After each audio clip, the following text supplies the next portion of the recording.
my god, I've been doing this and this to my hair for this amount of time and it is not doing anything. My hair was growing and it reached a certain length and then it stopped for some reason.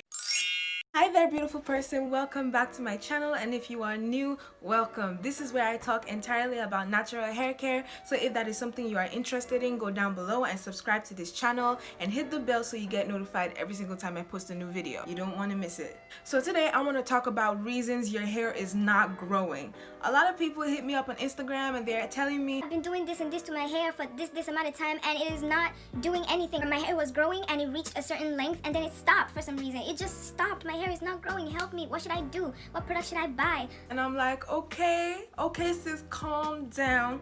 And I asked them a series of questions, and at the end of the day, there is something they are doing wrong that is making their hair look like it is not growing. So today I'm going to address some of these issues so that, you know, everyone can understand which situation they're in and how they can get out of it. The first thing I'm going to talk about is genetics. Genetics play a very important role when it comes to how your hair grows or how your hair looks. But let us stop blaming all our growth problems on genetics. It's not always genetics if you think about it. Some of you may be thinking, my mom's bald-headed, my dad's bald-headed, my sister's bald-headed, my auntie's bald-headed, everybody bald-headed, so I should be bald-headed too.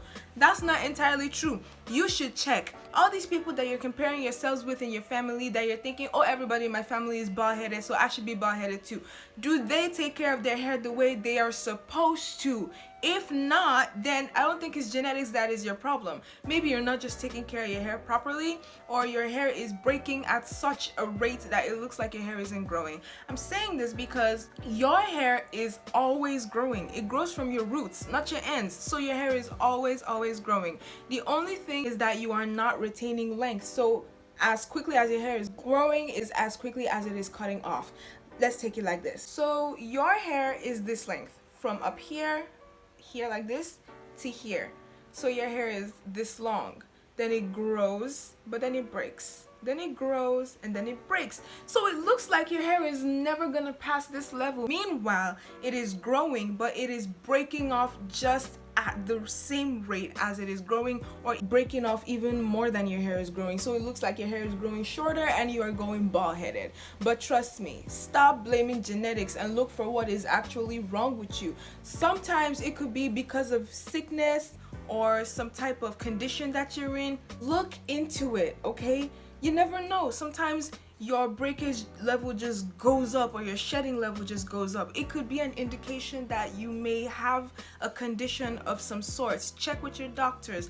Check with what you are doing with your hair. Don't just say, it's genetics, I'm supposed to be bald-headed, I knew this day was coming. Nah, that's not it. Another reason your hair may not be growing is neglect. You're not doing enough to your hair to take care of your hair. You have your wash day whenever you feel like it. You deep condition like once in 3 months. You don't trim your ends. You don't moisturize your hair. You don't oil your scalp. Girl, how is your hair supposed to be growing? It's like you not bathing for 2 weeks and expecting not to smell. You will smell. So if you don't take care of your hair, it's not gonna grow. Think of it like this. Your hair has feelings and here you are neglecting it, not doing enough, not caring about it. So now your hair is out for revenge and it stopped growing. It knows that if it stops growing, then you're gonna take notice, and then you're gonna start looking for why your hair is not growing. Boom, you're here watching this video trying to figure it all out. You see? So please try to take care of your hair a little better, okay? Build yourself a regimen and stick to it. Make sure that you are taking care of your hair on a regular basis. If you don't know how to build a regimen, I have a video on that. I'm gonna link it up here. So make sure you watch it after this video. It's gonna be linked in the description box down below as well, so you can just chill. I'm still talking. You haven't liked this video yet. I'm giving you all this tea and you haven't liked this video? Come on. Please like this video. Like this video for me and subscribe if you haven't already. And don't forget to hit the bell so that you get notified every single time I post a video, okay? Please. My next point is impatience. Some people be hitting me up telling me I don't know what is going on. My hair is not growing as fast as I thought it would. And then I ask them, how long have you had your hair? And they're telling me, oh, I've had my hair for like 4 months now. You say what? If you take care of your hair is going to grow. All you need to do is make sure you have a regimen, make sure you're sticking to it, you are consistent. There is no need to be pursuing some overnight growth potion. It doesn't exist. Some of y'all be mixing some crazy things in your hair in the hopes that it'll grow your hair overnight. Girl, no matter how much ginger, avocado, banana that you mix in your hair, it is gonna grow at the rate it's gonna grow. I'm not a huge fan of DIY because I personally don't have the time to go shopping for ingredients and then coming back and mixing them all together before I can finally deep condition my hair. No, I am more of a store-bought girl. But I mean, deep condition is good. I've seen a lot of people use it and it works for them and their hair is doing fine. This particular young lady telling me she mixes avocado, banana, that was all right. But then she started saying onion, ginger in the same mix. I don't know if any of y'all have tried that before, but I don't think I ever will. Even if I decide to try DIY, I don't see how ginger and onions can go with avocado and banana. Like, sis!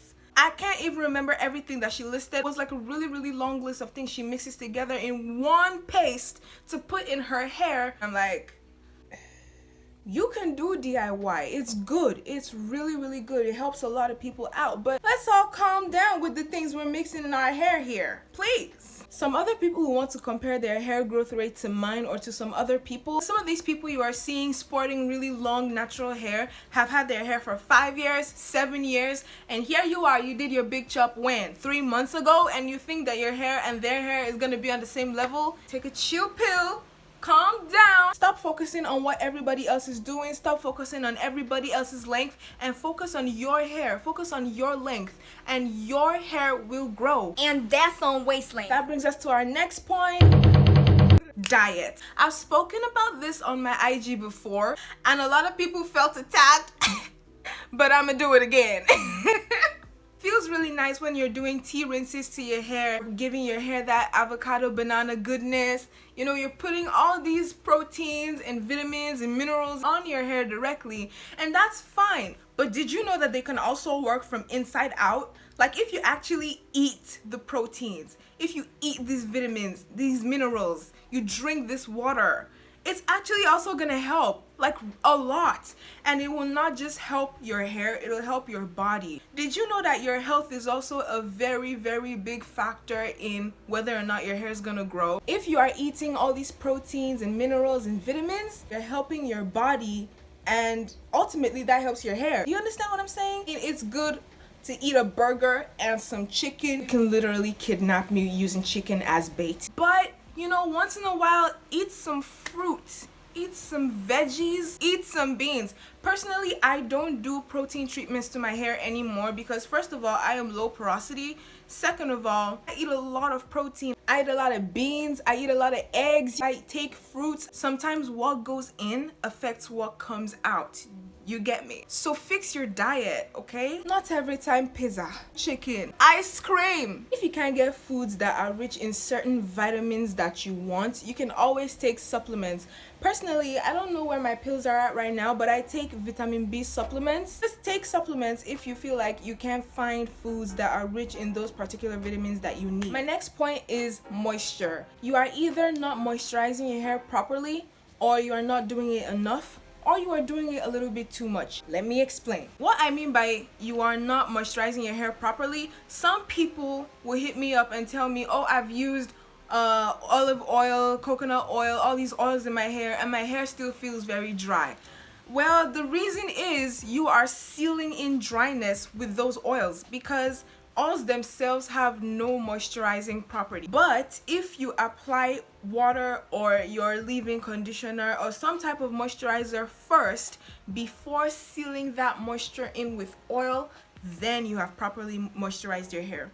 Second is you are not moisturizing your hair enough. Most people need to moisturize their hair every day, while some others, maybe if you have low porosity, for example, you may not need to moisturize your hair every day, but you have to make sure that your hair is never dry. If your hair gets dry, it's just going to start breaking. Not to talk of if you're not trying to comb your hair or detangle your hair while it is dry. Don't even ever do that. You want to make sure you're not skipping deep conditioning on your wash day, and you want to make sure that you keep your hair moisturized with your leave-in conditioner and your oil. What I mean by you are overdoing it with moisture is, especially when it comes to deep conditioning, some people just go overboard with that stuff. You put in your deep conditioner and then you put on your plastic bag or shower cap, and then you go to bed, leave it in overnight, then you wake up in the morning and your hair is all like mushy. You would know that you have overdone it with the moisture this time. And that kind of practice can really stress your hair, because when your hair absorbs moisture, the inner layers start to swell, but the outer layer stays right where it is. So it kind of causes a type of stress. So when it comes to deep conditioning, let us all just calm down and stick to the instructions. Leave it in for 30 minutes, maybe 45 minutes if you're really feeling up to it. I need water. My next point, and probably the biggest contributor to why your hair looks like it is not growing, is breakage. First of all, maybe your hair is dry. I've talked about moisturizing your hair already and how important this is. If your hair is dry, it is going to be brittle and it's going to be very easy to break, especially your ends. Make sure you keep moisturizing your ends, because those are the weakest parts of your hair. Those are the parts of your hair that have gone through the most processes and they receive the least amount of natural oils. The sebum that is produced on your scalp, it doesn't reach them. So they tend to be very dry, so you have to pay special attention to them, and just generally make sure your hair is never dry. Another thing that could cause breakage is over manipulation. You want to flex on them haters, but you gotta take your hair into consideration before you start to flex. You know what I'm saying? Changing your hairstyle every single day, detangling your hair every single day, you know, that hand in hair syndrome, it's not good for you, sis. No. Every time you comb your hair, every time you detangle your hair, every time you change your style, you lose a little more hair. And if you are doing it more often, that means you're losing hair more often, and you're just breaking off your hair for no apparent reason. You can always rock a style for as long as 3 days, 4 days. Just, you can make it work, okay? If before 4 days your hair is already beginning to look kind of frizzy or you're starting to look crazy, then girl, invest in head wraps, invest in hats. You know, there are a lot of solutions to this problem, not necessarily putting your hand in your hair every 2 seconds, okay? Another thing, big thing, heat, okay? Heat is a very big damager of hair. It makes your hair dry, it weakens your cuticle. Heat is scary, y'all. Imagine you silk press your hair. You know, you can't really moisturize it, because if you moisturize it, it's just gonna curl right back up. For as long as you're carrying that silk press, you are never really moisturizing your hair, which is detrimental. Like I said before, your hair shouldn't be dry, and this is what heat can do. Heat dries your hair, okay, and it damages it too. And when your hair is damaged, it becomes brittle, and when it is brittle, it breaks off. So I want y'all to stay as far away from heat as possible. You can only use it when it is absolutely necessary. You're gonna use a whole lot of heat protectant, but me, I am never ever gonna silk press or flat iron my hair. I have taken that solemn oath. You can take it too. All in all, beware of heat. Another thing that can cause breakage, and it is funny how so many people still think that this is insignificant, is sleeping without a satin bonnet or scarf or pillowcase. Girl, we have given you options. What more do you want? If you are not comfortable with a satin bonnet, use a satin scarf. If you don't want a satin scarf, use a satin pillowcase. But you don't want to do none of that? It's like, I'm not understanding what's going on. Like, why are you like this? Why are you not doing this? Why?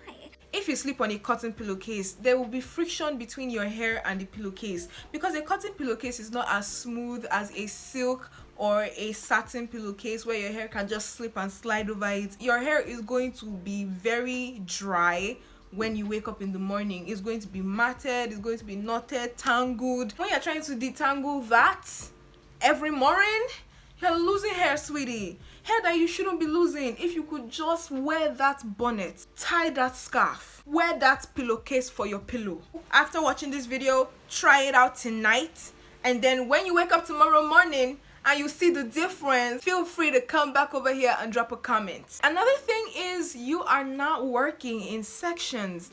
Girl, if you have naturally kinky hair, you want to make sectioning your hair your best friend.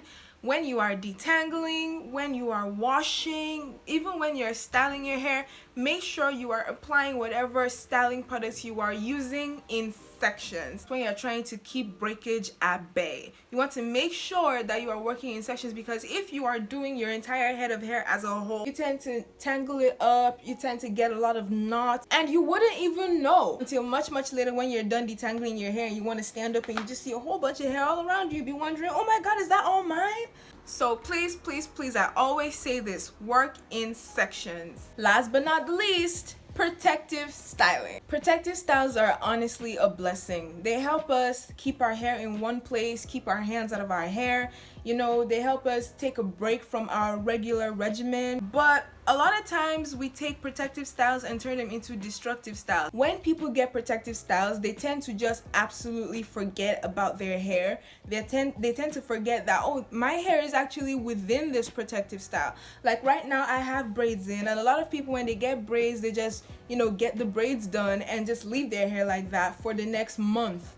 They're not moisturizing, they don't cleanse their scalp, they don't oil their scalp, they don't do anything to it. And by the time they are taking their braids down, they realize a lot of breakage. And this is because your hair has been neglected while it was in the braids. You didn't moisturize it, so it became dry, and it's constantly rubbing against the extensions that you put in, so that is causing breakage, just causing friction, making your hair brittle and making it break off. So by the time you're taking your braids out, taking the extensions out, a lot of your hair goes with it. So you have to make sure that when you have protective styles in, you're still taking care of your hair, you're still doing the basic things. You may not be doing tea rinses when your hair is in braids or clay mask or any of that stuff, but at least you'd moisturize your hair, you'd wash your scalp, and I have videos on how I do all of that. I'm gonna link them down in the description box below.